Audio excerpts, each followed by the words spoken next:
Thrissur medical കോളേജിലെ മോർച്ചറിയിൽ മൃതദേഹം പൊതിഞ്ഞു കെട്ടാനുള്ള അനുമതി SYSന് നൽകിയ നടപടി നിർത്തിവെച്ചു.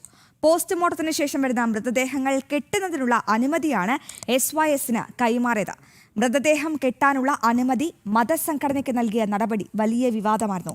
സംഭവത്തിൽ BJP അടക്കം ഇടപെട്ടതോടെയാണ് മെഡിക്കൽ കോളേജ് പ്രിൻസിപ്പൽ അനുമതി റദ്ദാക്കിയത്. ഈ വാർത്തയുടെ വിവരങ്ങൾ നൽകാൻ സാനു കെ സജീവ് ചേരുന്നുണ്ട്. Sanu, good morning.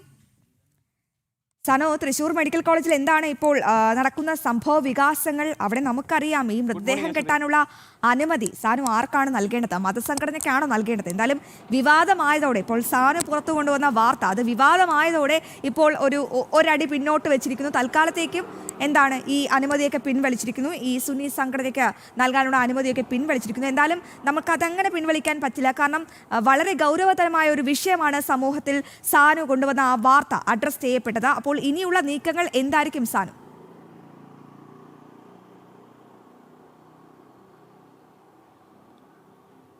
Aswathy, Thrissur medical കോളേജിലെ പോസ്റ്റ്മോർട്ടം ചെയ്തതിന് ശേഷം പുറത്തേക്ക് കൊടുക്കുന്ന മൃതദേഹങ്ങൾ തുണിയിൽ കെട്ടി നൽകുന്നതിനുള്ള അനുമതിയാണ് SYSന് നൽകിയത്. നമുക്കെല്ലാവർക്കും അറിയാവുന്ന പോലെ മതസംഘടനയാണ്. ഈ സംഘടനയ്ക്കാണ് ഈ മൃതദേഹങ്ങളൊക്കെ കെട്ടി നൽകുന്നതിനുള്ള അനുമതി തൃശൂർ മെഡിക്കൽ കോളേജ് പ്രിൻസിപ്പൽ ഈ ഒരു സംഘടനയ്ക്ക് നൽകിക്കൊണ്ട് ഉത്തരവിട്ടത്. അതായത് ഈ കഴിഞ്ഞ കുറച്ച് നാളുകളായിട്ട് ഈ സംഘടന ഈ മോർച്ചറിയിൽ ഇത്തരം മൃതദേഹങ്ങളൊക്കെ കെട്ടി നൽകുന്നതിന് വേണ്ടിയിട്ടുള്ള അനുമതിക്ക് വേണ്ടിയിട്ടുള്ള നീക്കങ്ങളൊക്കെ നടത്തുന്നുണ്ടായിരുന്നു. ആദ്യഘട്ടത്തിലൊക്കെ സേവാഭാരതി അടക്കമുള്ള സംഘടനകളൊക്കെ അതിനെ എതിർത്തുകൊണ്ട് രംഗത്ത് വരികയും ആ സമയത്ത് പ്രിൻസിപ്പൽ അടക്കമുള്ളവർ പറഞ്ഞത്, അല്ലെങ്കിൽ മെഡിക്കൽ കോളേജുമായി ബന്ധപ്പെട്ടിട്ടുള്ള അധികാരികൾ ഈ സേവാഭാരതിയോട് അടക്കമുള്ള സംഘടനകളോട് വ്യക്തമാക്കിയത് അത്തരത്തിലുള്ള അനുമതി കൊടുക്കുന്ന കാര്യത്തിൽ ഒരു തീരുമാനമൊന്നും ഉണ്ടായിട്ടില്ല.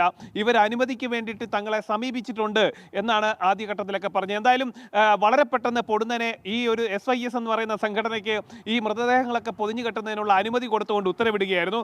ഒരു ദിവസം അവർക്ക് അത് ചെയ്യുന്നതിന് വേണ്ടിയിട്ടുള്ള എല്ലാ കാര്യങ്ങളും ചെയ്തു. അവർ ആ പ്രവൃത്തി തൃശ്ശൂർ മെഡിക്കൽ കോളേജിലെ മോർച്ചറിയിൽ അവരത് ചെയ്യുകയും ചെയ്തു. ഒപ്പം തന്നെ നമ്മൾ മനസ്സിലാക്കേണ്ട മറ്റൊരു കാര്യം, ഈ അനുമതി കിട്ടിയതിന് തൊട്ടു പിന്നാലെ ഇവരുടെ ഈ SYS എന്ന് പറയുന്ന സംഘടനയുടെ പ്രവർത്തനം പൂർണ്ണതോതിൽ തൃശ്ശൂർ മെഡിക്കൽ കോളേജിനുള്ളിലേക്ക് അവർ വ്യാപിപ്പിച്ചു എന്നുള്ളത് തന്നെയാണ്.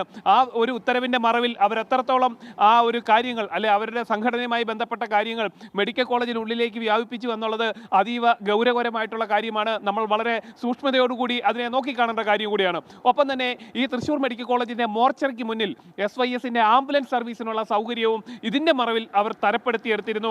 ഈ മോർച്ചറിക്ക് മുന്നിൽ ഈ SYSന്റെ ആംബുലൻസ് അടക്കം അവിടെ കൊണ്ടിടുന്ന ഒരു സാഹചര്യം ഉണ്ടായിരുന്നു. അതായത് മൃതദേഹം പൊതിഞ്ഞു കെട്ടിക്കൊടുക്കുന്നതിനൊപ്പം തന്നെ ആംബുലൻസ് സർവീസും ഇതിനൊപ്പം ഇവരുടെ ഭാഗമായിട്ട് സംഭാവനയായിട്ട് നൽകുന്ന ഒരു രീതിയിലേക്ക് കാര്യങ്ങൾ എത്തുന്നു. അതായത് മൃതദേഹം പൊതിഞ്ഞു കെട്ടിക്കൊടുക്കുന്നതിനൊപ്പം മതം കുത്തിവെക്കാനായിട്ടുള്ള ഒരു നീക്കവും നടക്കുന്നു എന്നായിരുന്നു BJP അടക്കമുള്ള സംഘടനകളൊക്കെ ആരോപണമായി ഉന്നയിച്ചത്. ഇതിന് തൊട്ടു പിന്നാലെ BJPയും സേവാഭാരതി അടക്കമുള്ള സംഘടനകൾ പ്രിൻസിപ്പളുമായിട്ടുള്ള നടത്തിയിട്ടുള്ള ചർച്ചയെ തുടർന്നാണ് ഇവർക്ക് നൽകിയിട്ടുള്ള അനുമതി റദ്ദാക്കിക്കൊണ്ട് ഇന്നലെ ഉച്ചയോടുകൂടി പുതിയ ഉത്തരവ് മെഡിക്കൽ കോളേജ് പുറപ്പെടുവിച്ചിട്ടുള്ളത്. ആ ഉത്തരവിൽ പറയുന്നത് ഏതെങ്കിലും സംഘടനകൾ ഈ മോർച്ചറിയിൽ മൃതദേഹം കെട്ടി നൽകുന്നുണ്ടെങ്കിൽ അത് റദ്ദാക്കിക്കൊണ്ട് ഉത്തരവിടുന്നു, അല്ലെങ്കിൽ അത് അവസാനിപ്പിക്കണമെന്ന് ആവശ്യപ്പെട്ടുകൊണ്ടാണ് മെഡിക്കൽ കോളേജ് സൂപ്രണ്ട് ഉത്തരവിട്ടിട്ടുള്ളത്. ശരി സാനു, കാര്യങ്ങൾ വളരെ വ്യക്തമാണ്. എത്ര ഗുരുതരമായ കൃത്യവിലോപമാണ് ഉണ്ടായിരിക്കുന്നത്. മൃതദേഹം കെട്ടുന്നതിൽ പോലും ഒരു മതം കുത്തിവെക്കാനുള്ള ശ്രമം ഗൗരവതരമായ കാര്യം തന്നെയാണ്. തൃശൂർ മെഡിക്കൽ കോളേജിലാണ് അധികൃതരുടെ സഹായത്തോടെ ഇത്തരം പ്രവർത്തികൾ നടക്കുന്നത് എന്നത് ആശങ്കാജനകം തന്നെയാണ്.